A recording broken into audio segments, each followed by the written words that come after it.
ஆஹ் நம்முடைய காசி யாத்திரையை பற்றி அன்னையுடன் பயணிக்கக்கூடிய இந்த யாத்திரையை பத்தி சொல்ல சொல்லி கேட்டிருந்தாங்க. இந்த யாத்திரை நம்முடைய சனாதன தர்மத்துல இருக்கக்கூடிய வழக்கம் என்னன்னா மூர்த்தி, தீர்த்தம், தலம் என்று சொல்லக்கூடிய இந்த மூன்றும் மிக சிறப்பாக சொல்லப்படுகிறது. இந்த மூர்த்தி, தீர்த்தம், தலம்லாம் எங்க இருக்குன்னா நமக்கு வெளியிலயும் இருக்கு, நமக்கு உள்ளேயும் இருக்கு. திருமூலர் திருமந்திரத்துல இந்த தீர்த்தங்கள்லாம் நமக்குள்ள இருக்கிறதாவே சொல்றாரு. மாணிக்க வாசக பெருமான் இந்த தீர்த்தங்களை பத்தி சொல்லும்போது சொல்றாரு, இறைவனை சிவபெருமானையே தீர்த்தன் அப்படிங்கிற வார்த்தைய மாணிக்க வாசகர் நம்முடைய திருவாசகத்துல சொல்றாரு. நம்முடைய அப்பர் பெருமான் சொல்றாரு, சென்றாடும் தீர்த்தங்கள் ஆனார்தாமே அப்படின்னு சொல்லிட்டு சிவபெருமான சொல்றாரு. நாம போய் நீராடுற எல்லா தீர்த்தங்களின் ரூபமாக தீர்த்த ரூபமாகவே சிவபெருமான் இருப்பதாக சொல்றாரு. அப்போ நம்ம இந்த யாத்திரையில பல்வேறு வகையான தீர்த்தங்களை, மூர்த்திகளை, தலங்களை தரிசிக்க இருக்கோம். அந்த அணையோட இருக்கக்கூடிய இந்த யாத்திரையில குறிப்பா நம்ம சரையு நதியில ஸ்நானம் பண்ண போறோம். நம்முடைய கங்கையில திரிவேணி சங்கமத்துல அலகாபாத்ல நம்ம பிரயாக்ராஜ், அலகாபாத்னு ஒரு காலத்துல சொல்லியிருந்தோம். அதனுடைய உண்மையான பெயர் பிரயாக்ராஜ். பிரயாக்ராஜ்னா சங்கமம்னு பேரு. நம்ம 3 நதிகள் சங்கமிக்கக்கூடிய இடங்கள். அந்த சங்கமத்தினுடைய ராஜாவாக இருக்கக்கூடியதுனால பிரயாக்ராஜ். பிரயாக்னா சங்கமம்னு பேரு. பிரயாக்ராஜ்ல நம்ம பண்ண போறோம். கயாவுல நம்ம வந்து கயாவிலும் புத்த கயாவிலும், கயால வந்து விஷ்ணு பாதம் இருக்கு, புத்த கயாதுல புத்தர் ஞானம் அடைந்த இடம் இருக்குது. இத்தனை தலங்களுக்கும் நாம் பிரயாணப்பட போகிறோம். இதுல வந்து ஆஹ் ஆஹ் 3 வகையான விசேஷங்கள் சொல்லுவாங்க. பிண்டம், தண்டம், முண்டம். இந்த 3 வந்து இந்த யாத்திரையினுடைய விசேஷம். அதாவது கயாவில் பிண்டம், நம்முடைய திரிவேணி சங்கமத்துல கயாவில் பிண்டம், திரிவேணி சங்கமத்தில் முண்டம் முட்டையடித்துக் கொள்ளுதல், காசியில் தண்டம் சமர்ப்பித்தல், இறைவனுடைய சரணாகதி அடைந்து நம்முடைய கர்ம வினைகளை நீக்கிவிடக்கூடியது. இப்படி நம்முடைய வழிபாடு, முன்னோர் வழிபாடுல இருந்து எல்லா வகையான வழிபாடுகளையும் ஒருங்கிணைத்ததாக இந்த யாத்திரை, காசி யாத்திரை அப்படிங்கிறது இருக்குது.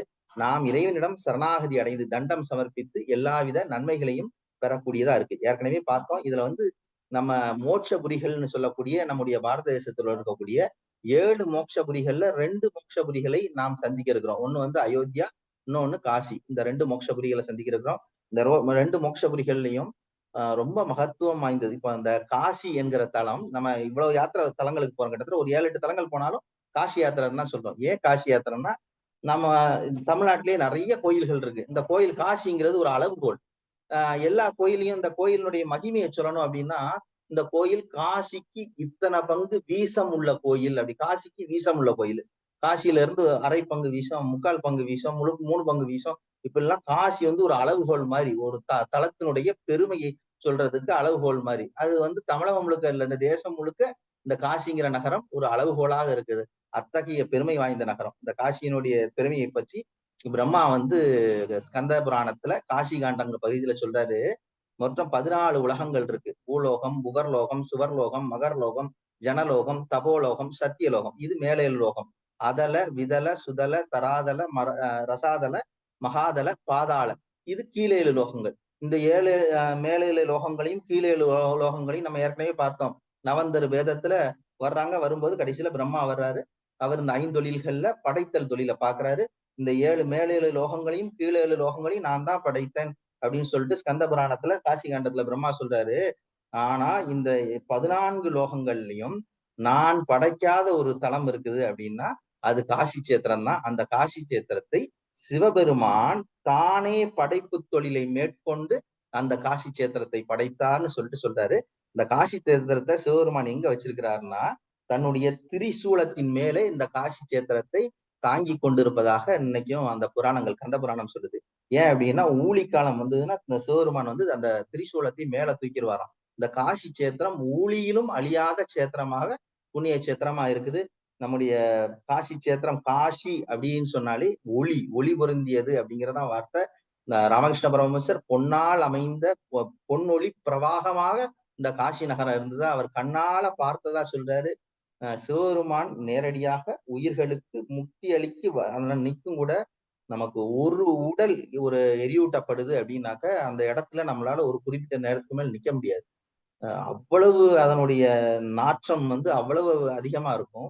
கிட்டத்தட்ட நூற்றுக்கணக்கான உடல்கள் வந்து தொடர்ந்து எரியூட்டப்பட்டுக்கிட்டு இருக்கக்கூடிய தளத்துல ஒரு சின்ன நாற்றம் கூட இருக்காது. ஏன்னா அந்த உயிர்கள் எல்லாம் முக்தியை நோக்கி பெருமான் தாரக மந்திரம் சொல்லி அனுப்பிச்சிட்டு இருக்கிறதுனால ஒரு சின்ன நாற்றம் கூட இல்லாத தலம் காசியினுடைய மகா மயானமாகிய மணிகர்ணிகா காட். இந்த மணிகர்ணிகா காட் சக்தி பீடங்கள் ஒண்ணா இருக்கு. 2 சக்தி பீடங்கள், 2 மோட்சபுரிகள். அயோத்தி ஒண்ணு, காசி ஒண்ணு. 2 மோட்சபுரிகள் பார்க்கிறோம். 2 சக்தி பீடங்கள். நம்ம பூரி ஜெகநாத்ல ஒரு சக்தி பீடம் இருக்கு. பூரி ஜெகநாதர் கோயிலுக்குள்ளேயே இருக்கு. இன்னொரு சக்தி பீடம் காசியில இருக்கக்கூடிய விசாலாட்சி சக்தி பீடத்தை பார்க்க போறோம். விஷ்ணுவனுடைய பாதம், அவர் பூமியில வந்து முதல்ல கால் அங்கதான் கயால தான் வந்து கால் வைத்ததாக சொல்லப்படுகிறது. அந்த விஷ்ணுவினுடைய பாதத்தை பார்க்க போறோம். புத்தர் எந்த இடத்துல ஞானம் அடைந்தாரோ அந்த ஞானம் அடைந்த தலமாகிய போதி மரத்தையும் புத்த கயால் நம்ம போய் பார்க்க போறோம். இப்படி அயோத்தி ராமபிரான், நம்முடைய அவதார புருஷனான ராமபிரான் பிறந்த தலத்தை போய் பார்க்க போறோம். நம்முடைய கிருஷ்ணனுடைய அங்கங்கள், உடல் அங்கங்கள் இன்னும் அந்த பூரி ஜெகநாதனுடைய திருமேனிக்குள்ள இருக்கதா சொல்றாங்க. அத்தகைய சிறப்பு வாய்ந்த திருமேனிகளை நாம் தரிசிக்க போகிறோம். பல்வேறு தீர்த்தங்கள்ல நீராட போறோம். சிறப்பு அப்படின்னு சொல்ல போனா அந்த சிறப்பு வாய்ந்ததுக்கு உண்டான உதாரணமாக இருக்கக்கூடிய எல்லா தலங்களையும் நாம் தரிசிக்க போறோம். இறுதியா நம் ராமரால் சீதைக்கு வந்து அந்த தலங்களை பற்றி ராமர் வந்து உபதேசம் பண்றாரு.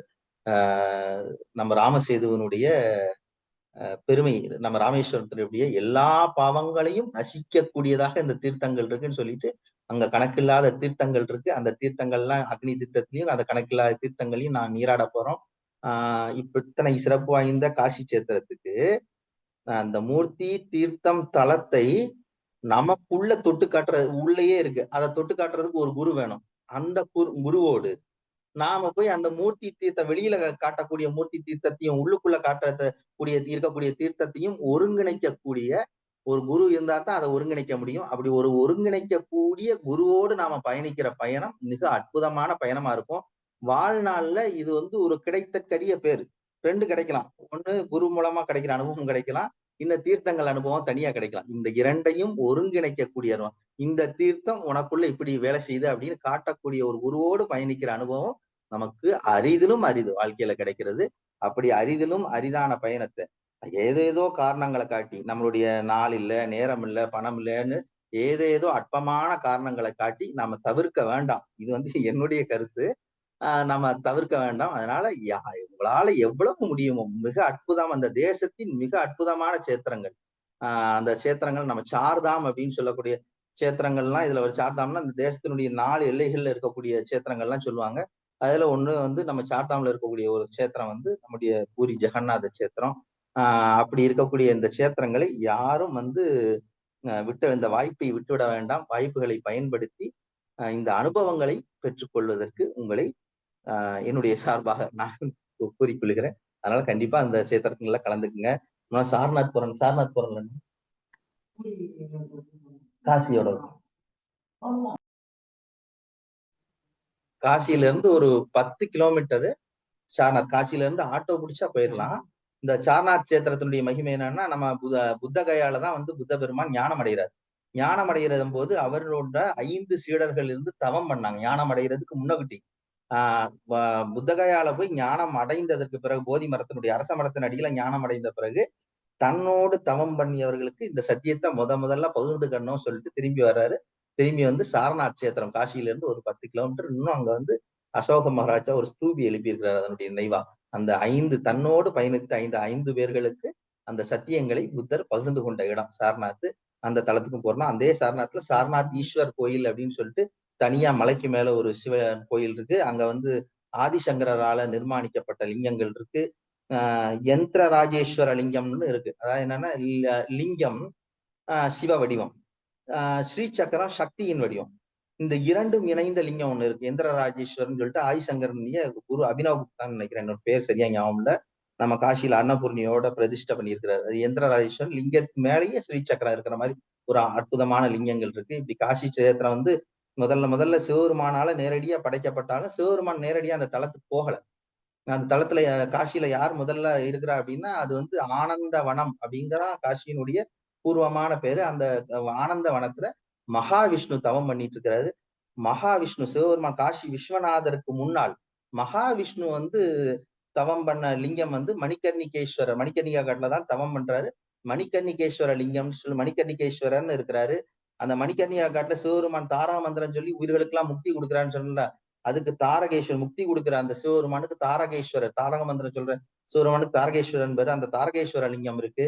இப்படி பல அற்புதமான லிங்கங்களை இந்த பயணத்துல நம்ம இதெல்லாம் நீங்க போய் கண்டிப்பா டிராவல்ஸ்ல போய் பாத்தீங்க அப்படின்னா இத்தனை அற்புதமான லிங்கங்களை பார்க்க முடியும். அவங்களுக்குன்னு ஒரு வழிமுறை வச்சிருக்கிறாங்க.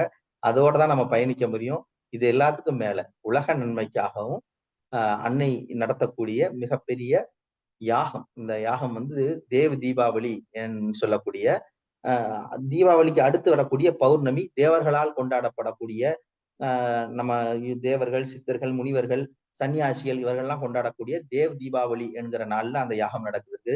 கிட்டத்தட்ட அந்த தேவ தீபாவளி அன்னைக்கு காசி நகரமே ஒளி வெள்ளத்துலதான் ஜொலிக்கும். அங்கங்க விளக்குகள் ஏற்றப்பட்டு ஒளி வெள்ளத்துல ஜொலிக்கும். அந்த நாள்ல அந்த யாகம் நடக்க இருக்குது. காசியில இந்த புண்ணிய சித்திரம் எப்படிப்பட்டதுன்னா, பிரம்மா 10 அஸ்வமேத யாகம் நடத்தின இடம். அந்த இடத்துல இன்னைக்கு நம்ம ஆரத்தி பாக்குறோம்ல, முக்கியமான ஆரத்தி காட்டு 2 ராஜேந்திர பிரசாத் காட்டு, இன்னொன்னு தஷ அஸ்வமேத் காட்டு. இந்த தஷ அஸ்வமேத் காட்டு என்னன்னா, 10 அஸ்வமேத யாகங்களை பிரம்மா நடத்தின இடம். இந்த இடத்துல நம்ம யாகம் பண்ணா எப்படி இருக்கும்? இந்த இடத்துக்கு ஏற்கனவே விஷ்ணு தான் தவம் பண்ணிட்டு இருந்தாரு. அப்புறம் தான் சிவபெருமான் படைத்தாலும் பின்னாடிதான் வர்றான்னு பார்த்தோம். விஷ்ணு தவம் பண்ணிட்டு இருக்கும்போது இந்த காசி சேத்திரம் எப்படி இருக்கு அப்படின்னு பாக்குறதுக்காக சிவபெருமான் 2 பூதகணங்கள் அனுப்புறாரு. பூதகணங்கள் போது திருப்பி வரல. திருப்பி ஒவ்வொருத்தரையா விநாயகர் அனுப்புறாரு, விநாயகர் போறாரு, திரும்பி வரல. பிரம்மாவை போய் பார்த்து காசியில என்ன நடக்குதுன்னு பார்த்து சொல்லுன்னு பாக்குறாரு, பிரம்மா திருப்பி வரல. திருப்பி நந்தி அனுப்புறாரு. நந்தி அனுப்பி நீ போய் காசியில போய் என்ன நடக்குன்னு பார்த்துட்டு வந்தாரு. நந்தி போனாரு, திருப்பி காசியில இருந்து வரவே இல்லை. என்னன்னு சொல்லிட்டு இத்தனை பேர் போனவங்க காணும், கடைசியில நந்தியே போயிட்டா, நந்தியே வர காணும்னு சொல்லிட்டு சிவருமானே நேரடியாக காசி சேத்திரத்துக்கு வராரு. அவர்கள் எல்லாரும் சிவ தியானத்துல ஆழ்ந்த அனுபவத்துல காசியில உட்கார்ந்து இருக்கிறாங்க.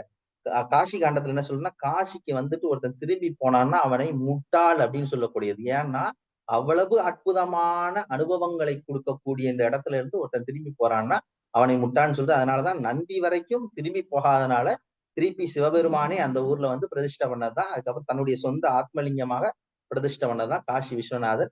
இந்த விஸ்வநாதனுடைய கோயிலை பல பேர் தங்களுடைய உயிரையும் தியாகம் அதனுடைய பெருமைகளை உணர்ந்ததுனால இந்த காசி சேத்திரம் எவ்வளவோ படையெடுப்புகளை சந்தித்த சேத்திரம். இது எவ்வளவோ உயிரிழப்புகள், உயிர் தியாகங்கள், உயிரிழப்புகள் சொல்றதை விட அது தன்னால் இழக்கப்பட்டது இல்லை. அவர்களே முன் தியாகம் செய்தது. உயிர் தியாகங்களை சந்தித்து இன்றைக்கு அந்த சேத்திரத்தை நமக்காக காப்பாற்றி கொடுத்திருக்கிறார்கள். அதனுடைய தொன்மையையும் பாரம்பரியத்தையும் காப்பாற்றி வைத்திருக்கிறார்கள். இந்த காசி சேத்திரத்தை மகிமைப்படுத்தக்கூடியவர்கள் தமிழர்கள் எப்போதுமே. இன்றைக்கும் அந்த காசி சேத்திரத்துல இருக்கக்கூடிய காசி விஸ்வநாதரையும் விஷாலாட்சி கோயிலையும் நிறைய திருப்பணிகள் பண்ணவங்க யாருன்னா தமிழர்கள். இதுல எல்லாம் முக்கியமானவர் இப்ப நம்ம இருக்கக்கூடிய, அப்போ திருநெல்வேலி மாவட்டமா இருந்தது, இப்ப தென்காசி மாவட்டமா நம்ம பிரிஞ்சுட்டோம். இந்த திருநெல்வேலி மாவட்டத்தில இருந்து ஸ்ரீவைகுண்டம் பக்கத்துல இருந்து போனவர் தான் நம்முடைய குமரகுருபர சுவாமிகள். இந்த குமரகுருபர சுவாமிகள் காசி சேத்திரத்துல அப்போ காசியினுடைய முகலாயர் ஆட்சி காலம் இந்த காட்சியில் நடந்துட்டு, இந்த முகலாயர் ஆட்சி காலத்துல காசி நகரத்தினுடைய விஸ்வநாதர் கோயில் பல ஆண்டுகள் திறக்கப்படாமல் இருந்து இன்னைக்கு நம்ம பாக்குறோம். காசி விஸ்வநாதர் கோயில்ல நான் பாக்குற இந்த தென்காசி மாவட்டத்துல ஊருக்கு போனா ஏதாவது ஒரு பேர்ல அங்க ஏற்கனவே ஊர்ல ஒரு பிரதானமா ஒரு கோயில் இருக்கு, சிவன் கோயில். ஒரு சின்னதாவது ஒரு காசி விஸ்வநாதர்னு ஒரு கோயில் வச்சிருப்பாங்க. இல்ல அந்த பிரதான கோயில்ல ஒரு சன்னதி காசி விஸ்வநாதர்னு வச்சிருப்பாங்க. நீ ஒரு இடத்துலதானே காசி விஸ்வநாதர் கோயில் அடைப்ப. நான் ஊரெல்லாம் திறந்து வைப்பேன்னு சொல்லிட்டு நம்முடைய சேர சோழ பாண்டிய மன்னர்கள்லாம் ஊருக்கு ஊருக்கு காசி விஸ்வநாதருக்கு கோயில் கட்டினார்கள். அந்த லிங்கத்தை பிரதிஷ்டை பண்ணாங்க. அத்தகைய மகத்துவம் வாய்ந்த அந்த காசி சேத்திரத்துக்கு நம்முடைய குமரகுருபர சுவாமி அந்த முகலாயர் ஆட்சி காலத்துல போறாரு. போகும் பொழுது ஏற்கனவே குமரகுருபர சுவாமிகளுடைய பெருமை நீங்க வாழ்க்கை வரலாறு எடுத்து பாருங்க. அவர் சிறு வயதுல பேச முடியாம இருந்து திருச்செந்தூர் முருகனர்களால் பேசும் வாய்ப்பை பெற்று அன்னை மீனாட்சியே இவர் இயற்றிய மீனாட்சி பிள்ளை தமிழை குழந்தையாக கேட்டதாக பெருமையுடைய குமரகுருபர சுவாமிகள். அவர் அங்க காசிக்கு போய் காசி நவாபை பார்க்க போறாரு. அவர் அங்க இருக்க மொழி பிரச்சனை 2 பேருக்கும். இவருக்கு தமிழ் மொழி தான் தெரியும், அவருடைய உருது மொழி தெரியாது. நீ என்னுடைய மொழியில பேசினதுக்கு அப்புறம் நான் உனக்கு நீ என்ன சொல்றியோ அதுக்கப்புறம் தான் நீ சொல்றதையே கேட்கிறேன் அப்படின்னு சொல்லிட்டு அவரை உட்கார கூட இடம் கொடுக்காமல் நிறுத்தி வைத்தே பேசி அனுப்பினார். அதுக்கப்புறம் அவர் அங்க இருந்து காசியினுடைய வனத்துக்குள்ள போய் அங்க இருந்து அன்னை சரஸ்வதியை தியானித்து சகலகலா வெள்ளி மாலை என்கிற பதிகத்தை அன்னை சரஸ்வதி மேல படிக்கிறாரு. அவருக்கு அந்த மொழி ஆற்றல் வருது. மொழி ஆற்றல் வர்றது மட்டும் இல்ல, அந்த காட்டுக்குள்ள இருந்து இவருக்கு உட்கார இடம் கொடுக்கலையா. வழக்கமா ராஜாலாம் எதுல உட்காருவாங்க, சிங்காதனம்னு சொல்லுவாங்க. சிம்மாசனம் சிங்காதனம்னு சொல்லுவாங்க. இந்த ஆசனம் உட்கார்ந்துருக்க ஆசனத்து மேல 2 சிங்கம் வச்சிருப்பாங்க. ஆனால் உலகத்திலேயே சிங்கத்தையே ஆசனமாக கொண்டு சிங்கத்து மேல ஏறி போய் ஒருத்தர் உட்கார்ந்தாரு அப்படின்னா, அது நம்முடைய குமரகுருபரர் சாமி தான். அவர் பிறந்த பூமியிலிருந்து நாம எல்லாம் அங்க போறோம்னு சொல்றதுல ரொம்ப பெருமை வாய்ந்தது. சிங்கத்து மேல போனோனயுமே நவாப்புக்கு கை கால்லாம் சிம்மாசனத்துல உண்மையான சிம்மாசனத்துல உட்கார்ந்திருக்கவரை பார்த்து, போலி சிம்மாசனத்துல உட்கார்ந்திருக்கக்கூடிய நவாப்புக்கு கை கால்களும் உதற ஆரம்பிச்சது. பணிந்து இறங்கி வந்து இவர் மேல நின்று கேட்கிறாரு. இவருடைய வாதம் என்ன சொல்ல வர்றாருங்கிறதே அப்பதான் கேட்கிறாரு. காசியினுடைய விஸ்வநாதர் கோயிலை திறக்க வேண்டும் அப்படிங்கிற விண்ணப்பத்தை வைக்கிறாரு. விண்ணப்பத்தை வைக்கணும்ல காசியில மடாம் அமைக்கிறதுக்கு இடம் கேட்கிறாரு. அப்ப சொல்றாரு, உங்களுடைய பெருமைகள் எனக்கு தெரியுது. ஆனா நீங்க கேட்கிறத நான் செஞ்சு கொடுத்தேன் அப்படின்னா, என்னை சார்ந்தவர்களே இதுக்கு மறுப்பு தெரிவிப்பாங்க. அதனால காசியில நடக்காத ஒரு அற்புதத்தை நீங்க செய்யுங்க. நான் உங்களுக்கு செஞ்சு தரேன்னு சொல்றாரு. காசியில கருடன் பறக்காது அப்படின்னு சொல்லிட்டு ஒரு விதி இருக்கு. காசிக்குள்ள கருடன் பறக்காது, பிணவாடை அடிக்காது. இந்த மாதிரி நிறைய விதிகள் இருக்கு. அந்த மாதிரி காசிக்குள்ள கருடனை பறக்க வைக்குங்கிறாரு. அதே மாதிரி காசியில கருடனை பறக்க வைத்து அந்த கருடன் பறந்த இடம் எல்லாத்தையுமே வந்து அவர் அந்த காசியினுடைய மொகாய மன்னன் வந்து நம்முடைய குமரகுருபர் கொடுக்கிறாரு. குமரகுருபருடைய மடம் இன்னொருக்கு. குமரகுருபரர் கம்பராமாயணத்தை சொல்ல கேட்டுதான் நம்முடைய துளசிதாசரனுடைய ராமாயணம் எழுதப்பட்டதாக நண்பர் ஒருத்தர் சொல்லியிருக்கிறார். அது எந்த அளவுக்கு ஆதாரப்பூர்வமான தகவல் எனக்கு தெரியல. ஏன்னா துளசிதாசர் காசியில உட்கார்ந்துதான் வந்து ஆஹ் ராமச்சரித மானஸ் எழுதுறாரு. அது நம்முடைய குமரகுருபர சுவாமி கம்பராமாயணத்தை சொல்ல கேட்டுதான் அவர் எழுதினதா நண்பர் ஒருத்தர் சொல்றாரு. இதற்கும் அதுக்கும் பக்கம் தான், ரொம்ப பக்கம். குமரகுருபரனுடைய மடத்துக்கும் துளசிதாசனுடைய துளசி காட்டுக்கும் ரொம்ப பக்கம் தான். அப்படிப்பட்ட எல்லாவித அற்புதங்களையும் செய்தது. இன்னும் நம்முடைய தமிழர்கள் திருப்பணி தொடர்ந்து செய்தார்கள், இன்றும் செய்து கொண்டே இருக்கிறார்கள். அப்படிப்பட்ட திருத்தலம் இன்றைக்கும் காசி விஸ்வநாதருக்கு கால பூஜைகள் உண்டு. இப்ப நம்ம கோயில்கள்லாம் 6 கால பூஜை, 8 கால, இப்ப குற்றாலம் கோயில் 8 கால பூஜை, ஒவ்வொரு ஆகமங்களுக்கு கால பூஜைகள் உண்டு. அப்படி கால பூஜைகள் எல்லாம் மிக விசேஷமாக இன்றும் மேள வாத்தியங்களோடு நம்முடைய நம்முடைய நாட்டுக்கோட்டை நகரத்தார் மடத்துல இருந்து நம்ம போய் அந்த பூஜைகளை இன்றும் தமிழர்கள் தொடர்ந்து செய்துட்டு இருக்கோம். கடைசியா நடந்த கும்பாபிஷேகம் வரைக்கும் தமிழர்களுடைய பங்களிப்பு இருந்தது. இது வந்து நம்ம தமிழர்கள் அப்படின்னு பிரிச்சு பாக்குறதுக்காக சொல்லல. நம்ம இடத்துல இருந்து போய் நாம அதோடு எவ்வளவு ஆழமாக பிணைக்கப்பட்டு இருக்கிறோம்ங்கிறத சொல்றதுக்காக இத சொல்றேன். அந்த சேத்திரத்தினுடைய மகிமை அப்படிப்பட்டதா இருந்ததுனாலதான் இந்த தேசத்தினுடைய எவ்வளவு தூரம் நாம இந்த கோடியில இருக்கிறோம். அது தேசத்தினுடைய வடகோடியில இருக்குது, நம்ம தென்கோடியில இருக்கிறோம். இருந்தாலும் அந்த சேத்திரத்தினுடைய மகிமை நம்மை பிணைத்திருக்கிறது. அதனுடைய நினைவாங்க தென்காசி, சிவகாசின்னு ஏகப்பட்ட ஊர்கள் அந்த காசியினுடைய நினைவாக நாம வைத்திருக்கிறோம். அப்படிப்பட்ட மகத்துவம் வாய்ந்த தலத்திற்கு ஒரு தனக்குள் மூர்த்தி, தீர்த்தம், தலம் இந்த 3ஐயும் உணர்ந்த ஒருவரோடு நாம் பயணிக்கிற பயணம் நம்முடைய வாழ்க்கையில் பல அற்புதமான சாத்தியங்களை சத்தியங்களாக நமக்கு மாற்றி நமக்குள் பல விதமான உணர்வு மாற்றங்களையும் உயிர் மாற்றங்களையும் ஏற்படுத்தும் சொல்லி இந்த பயணத்துல கலந்துக்கக்கூடிய வாய்ப்பு இருக்கிறவர்கள் அனைவரும் இந்த பயணத்தில் கலந்து கொண்டு பயனடைய உங்கள் அனைவரையும் வணங்கி கேட்டுக்கொள்கிறேன்.